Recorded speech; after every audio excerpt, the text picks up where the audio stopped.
On today's show, Evan Mobley's jumper looks a lot better, and we are learning more about Kenny Atkinson every single day. I'm in Florida, and I've got day one training camp observations on today's Locked On Cavs.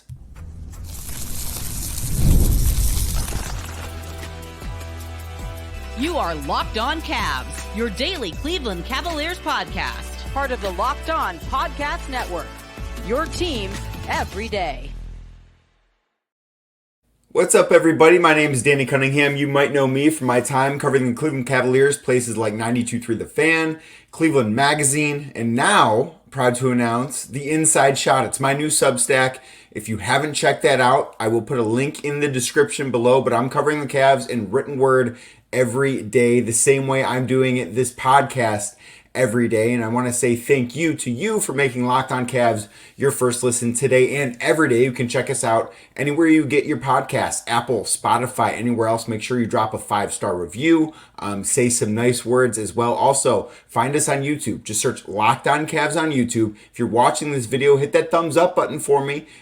Make sure you're also subscribed and click the notification bell as well. Of course, Locked On Cavs, a proud part of the Locked On Podcast Network, your team every day. Today's show, of course, is brought to you by Game Time. Download the Game Time app, create an account, and use code LOCKEDONNBA. That's LOCKEDON for $20 off your first purchase. Terms do apply. Day one of training camp in the books for the Cleveland Cavaliers. As you can see, I don't have my normal backdrop. I am in Florida covering training camp. Camp is at IMG Academy in Bradenton. A very, very cool facility. Obviously, there it is. I cannot imagine what it's like going to high school at a place like that. But the thing that stuck out to me today is when we walked into the gym, and there were a few media members here, when we walked into the gym, the first thing that I wanted to see was, what does Evan Mobley's jump shot look like? And I found him. He was on a court near us, shooting with Sam Merrill, Jerome, which I think is a little interesting. We'll talk about that in a little bit. But I thought that Evan Mobley's jump shot looked so much better than it has in the past. If you're watching this on YouTube, I'm going to play the clip. I'll keep talking through it. So if you're listening on podcast, you won't be able to tell it all.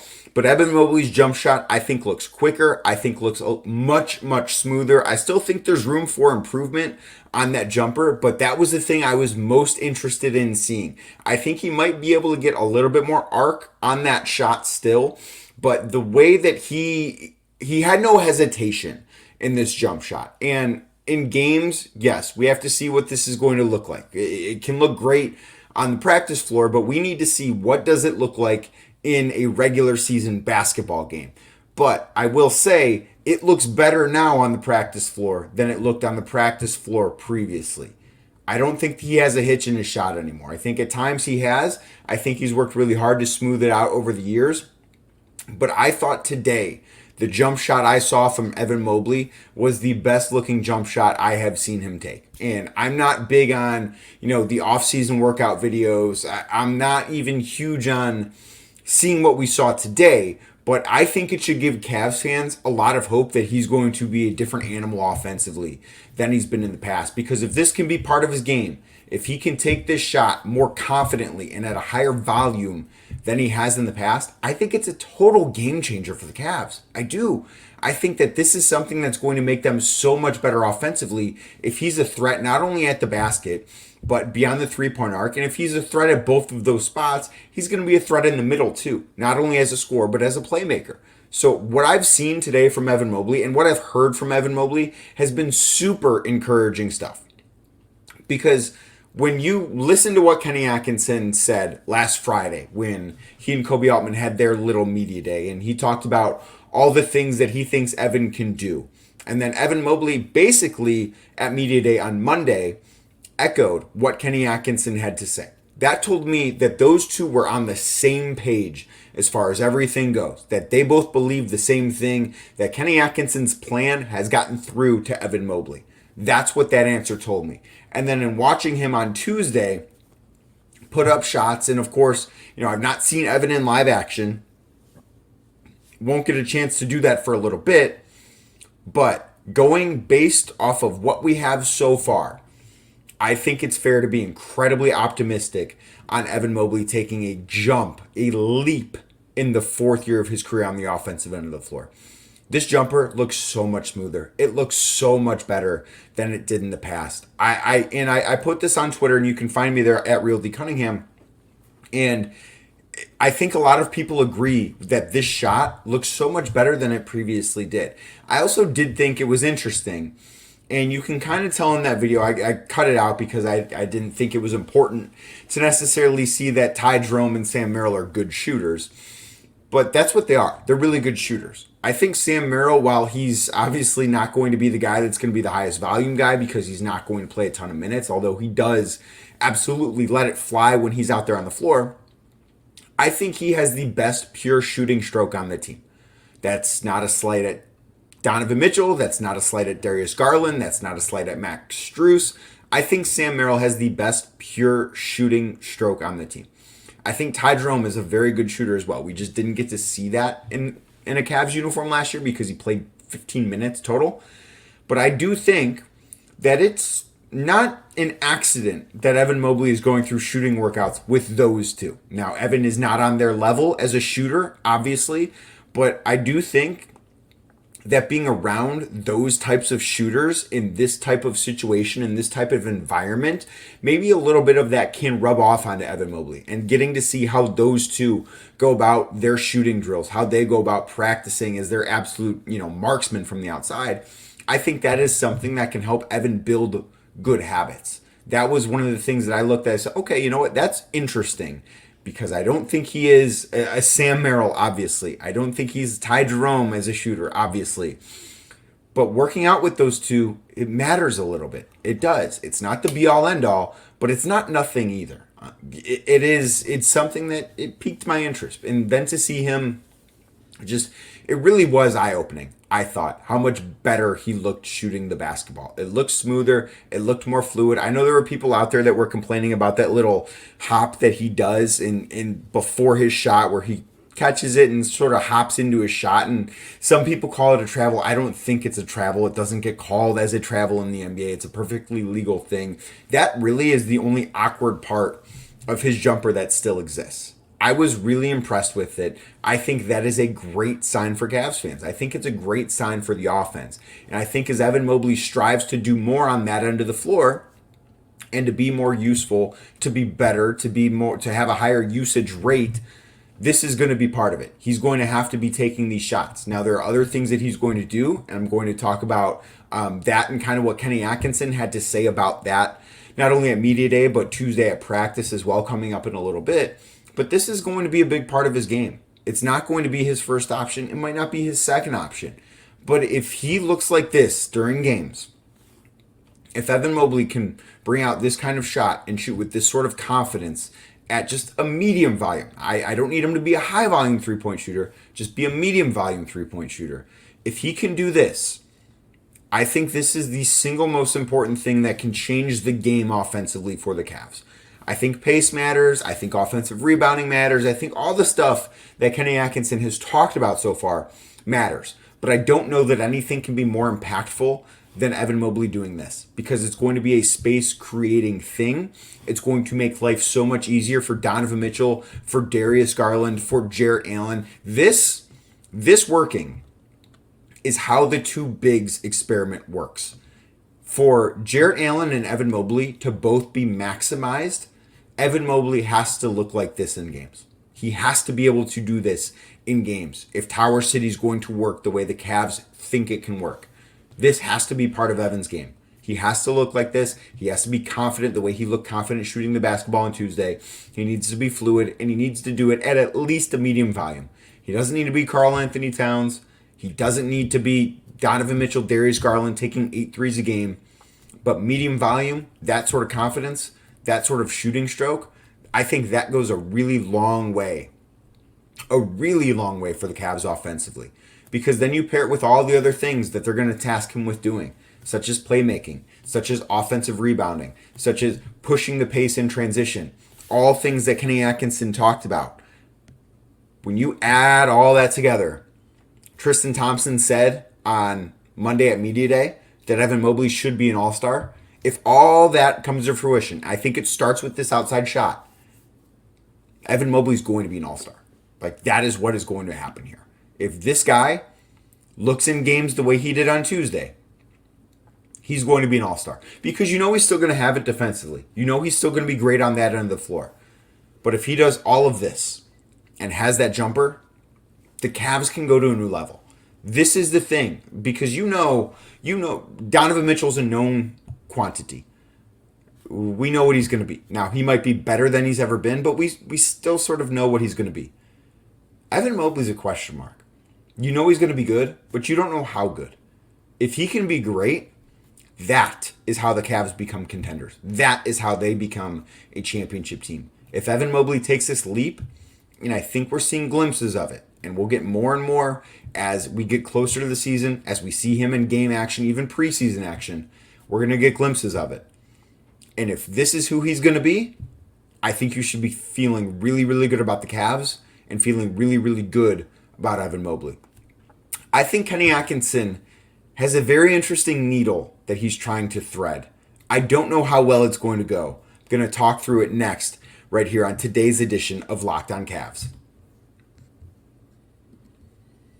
Today's show is brought to you by FanDuel. FanDuel is, of course, America's #1 sports book. FanDuel is awesome. It's the place I go. It's the place you should be going. One of the reasons why you should be going there is because right now, new customers, you bet $5 with FanDuel and you get $200 in bonus bets guaranteed when you place your first $5 bet. $200 in bonus bets guaranteed. That sounds like a pretty awesome deal to me. Maybe your first $5 bet could be, on the Cleveland Cavaliers to win the Eastern Conference at plus 1,800 on FanDuel right now. If you believe what I'm saying about Evan Mobley and you believe that this team can take a jump and they can be a great offensive team because of Evan Mobley, plus 1,800 seems like great value. Of course, there are still some really good teams in the Eastern Conference. You've got Boston, the Knicks, the Sixers, the Bucks, even the Magic. But I think the Cavs are going to be right in that mix. If Evan Mobley looks like this, the Cavs are going to be right in that mix, and you're going to be happy that you used that first $5 bet, then got $200 in bonus bets guaranteed to maybe, bet on the Cavs a little bit more.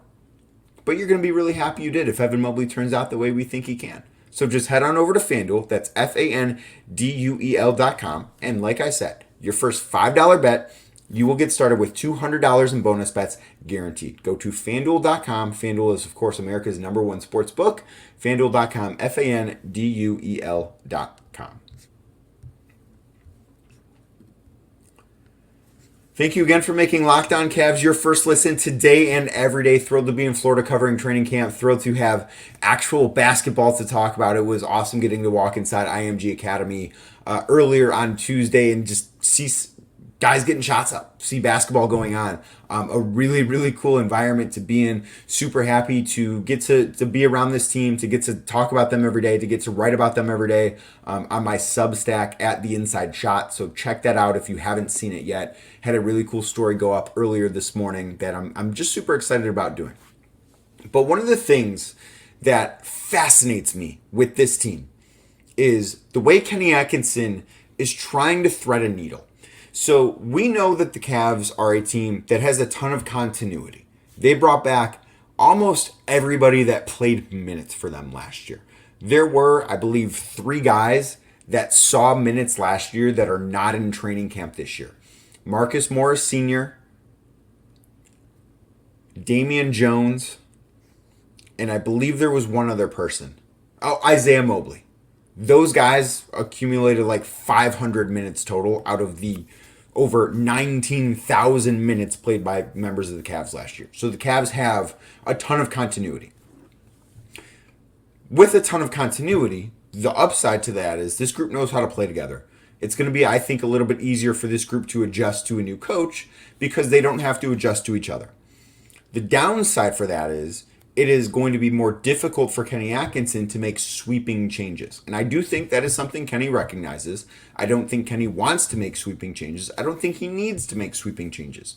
I think Kenny Atkinson wants to fine-tune this thing. He wants to make some tweaks to make the team better. Some of those tweaks, as he's mentioned every time, and he's only had 3 media availabilities so far, but every time he has mentioned a couple of things. He's mentioned increasing their offensive rebound rate. He's mentioned pushing the pace. He has mentioned unlocking Evan Mobley, of course. And the one thing that he talked about on Tuesday that I think is very important is that this team still needs to have a defensive identity. They still need to be thought of as a team that is a great defensive team. Now, we know the last 2 years, they've been fantastic on that end of the floor. They had a bit of a dip in the middle of the year last year, but overall, they're a really good defensive team. I'm not sure how Kenny Atkinson's going to thread this needle because he wants to increase the pace. And the Cavs have played at a very slow pace over the last couple of years. They've been one of these slower teams in basketball. They just don't get up and down the floor a ton. I think last year they were 24th in pace. The year before, I believe they were dead last. They don't get up and down the floor a ton. Now, it is easier. It's never easy to be a good defense in the NBA. But it is less challenging, I'll say, to be a great defense in the NBA when you're not flying up and down the floor trying to get out in transition, trying to run more frequently. When you're doing that, it's more difficult to be a really good defense. So Kenny Atkinson wants to push the pace and remain a defense first team. That is going to be a very big challenge for this team. Last year, of the 10 teams that were top 10 in pace, there was only one of them that was also top 10 defensively. That was Oklahoma City. They were 5th in pace. They were 4th in defense. They finished with the second most wins in basketball. They were the number 1 seed in the Western Conference. They're a machine, a regular season machine at the very least. That's what OKC is. Can the Cavs be that this year? It's possible. It's very possible that's what they could turn into. They could turn into a regular season machine that can do that type of thing. But then you look at the drop-off. So OKC, top 10 in both. The next higher pace team, so the next top 10 pace team, their next best defensive rating was 17th. The Los Angeles Lakers were 4th in pace, and they were 17th in defense. That was the next best crossover between a high-pace, good defense team. 17th is back half of the league. It's not awful, but if the Cavs are 17th, that'd be very disappointing. Now, to be fair here, the Cavs have not tossed out a top 10 in pace type thing. They haven't set a goal like that. They just want to push the pace more than they have. So pushing the pace more than they have could be they want to be 17th in pace instead of 24th in pace. And I do think being 17th in pace can still mean you're a top 10 defense. A top 5 defense is something I think this Cavs team should be striving to be. But I also recognize that if they want to push the pace, if they want to attack the offensive glass, the way Kenny Atkinson has mentioned, that there might be some drawbacks elsewhere. And I think it's okay to prepare that drawback might have to come defensively. It's really difficult to be a great offensive rebounding team, a team that plays fast, and one of the best defenses in basketball. If you can do that, if the Cavs can accomplish all of that, they're going to be title contenders. Like, if you are not good at all 3 of those things and not in the championship picture. That just does not happen. You are not good. You're not fast, a great defense, and a great offensive rebounding team, and not in championship contender. That just does not happen. Maybe the Cavs can get there. I don't know, but I think it's a really interesting needle that Kenny Atkinson and the Cavs are trying to thread. I do. I think that is something that if they can pull that off, they're going to be incredibly difficult to beat. They will be. They will finish with one of the 3 best records in basketball. I don't know that they can. I've got my doubts. But I do think I think Kenny is pushing this team in the right direction. I did like that I heard on Tuesday that defense is still the thing that matters the most. Even though all those offensive things, Kenny Atkinson was brought in as somebody to fix the offense, and common sense would say, yeah, that's perfect. The Cavs need that. They didn't need a fix defensively. If they wanted to get better defensively this year, they would have hung on to JB Bickerstaff, because JB Bickerstaff is really good at figuring that out. But they knew they needed to improve offensively, so Kenny Atkinson was the guy. But bringing in Kenny Atkinson and then him hearing him say that 70% of the first practice was spent on defensive things, I think that is something that should be encouraging. But I do wonder just how fast do they want to play? Do they want to be 17th? Do they want to be top half of the league? Do they want to be top 10? When Kenny Atkinson was in Brooklyn, those 4 years, 3 of the years, the Nets were top 10 in pace. The other year, they were 11th. Is that where the Cavs want to be? I think middle of the pack would be fine because pace is not a determining factor as to whether or not you're good.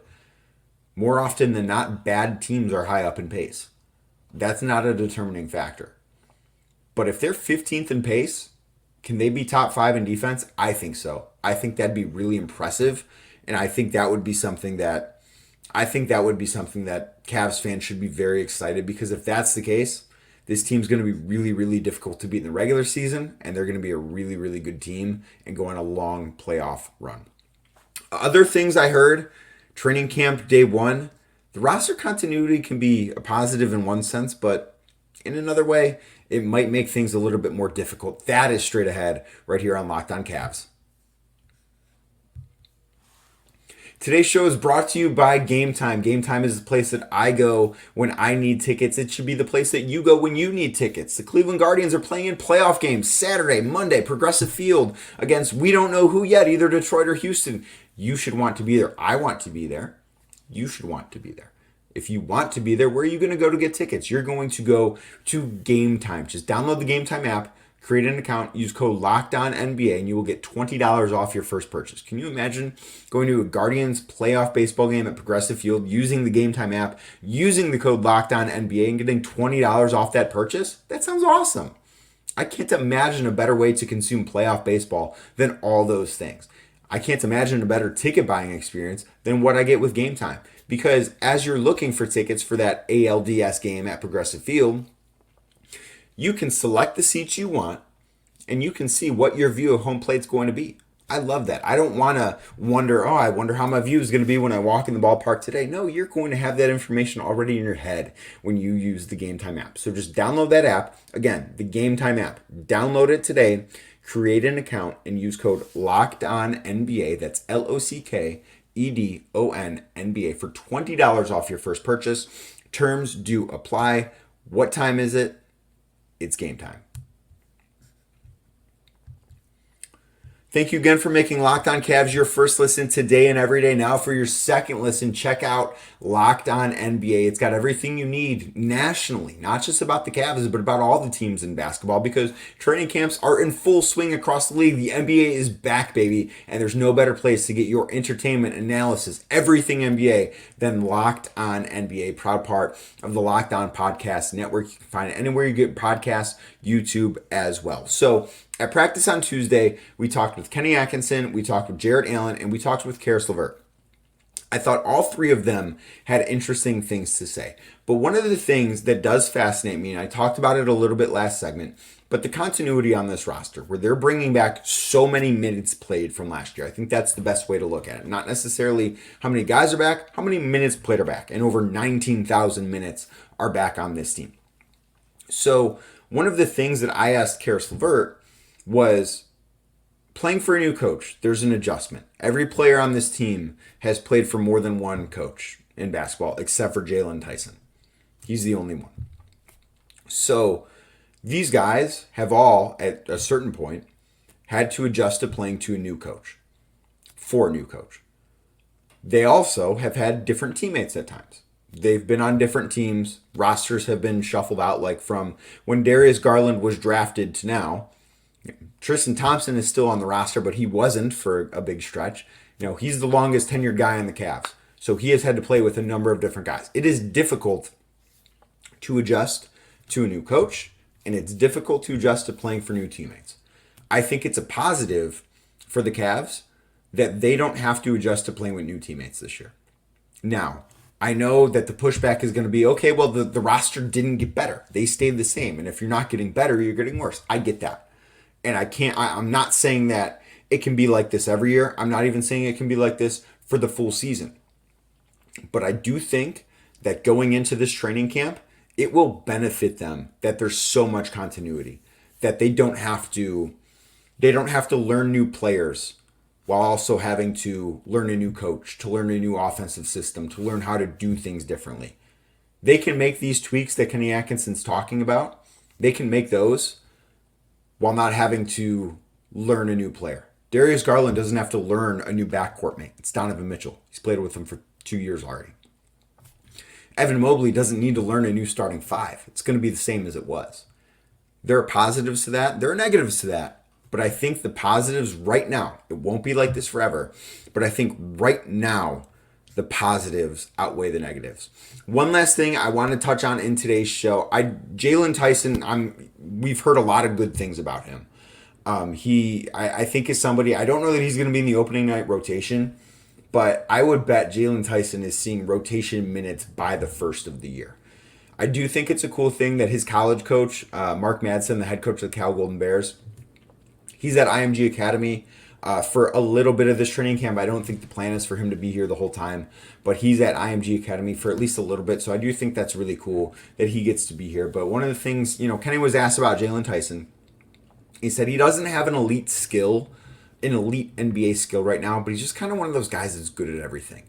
And those guys might not have the highest ceiling, but they find their way into the rotation more often than not, and they almost always impact winning. So I think that's a really good thing to hear about Jaylon Tyson as he gets underway with his first NBA training camp. But I want to say thank you to you for making this edition of Locked On Cavs your first listen today. Now for your second listen, go check out Locked On NBA.